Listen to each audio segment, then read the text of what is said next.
ससुरा जइबू हर जाई तू हाथ में मेहंदी रचाई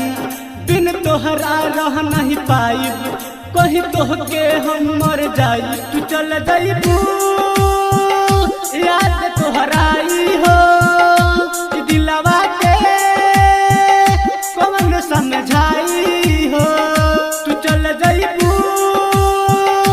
याद तोहराई हो दिलवा के कौन समझाई हो ससुरा जइबू हर जाई तू हाथ में मेहंदी रचाई बिन तोहरा रह नहीं पाई कहीं तोहके हम मर जाई तू चल जइबू याद तोहराई हो दिलवा के कौन समझाई हो तू चल जइबू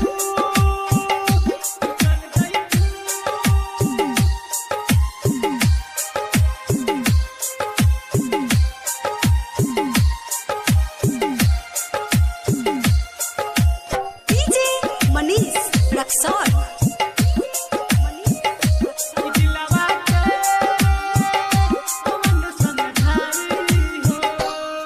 संगही मर दिए के तू खैले रहलू गिरिया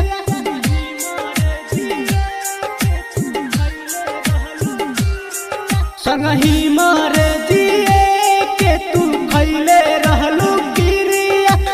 कब काहे छोड़ दिहलू हमार फिकिरिया जब साथ न रहे के रहे तो प्यार काहे कोइलू हमर सपना सजा के दूसरा के रिश्ता जोड़लू तू चल जइबू याद तोहराई हो दिलवा के कौन समझाई हो तू चल जइबू याद तोहराई हो दिलवा के कौन समझाई हो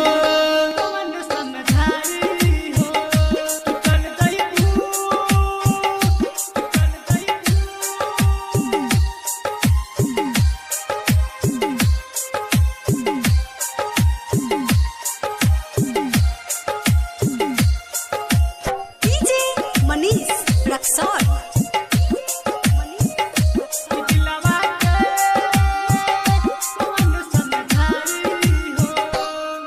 याद आई बीतल बतिया जे संगवा में बीतलू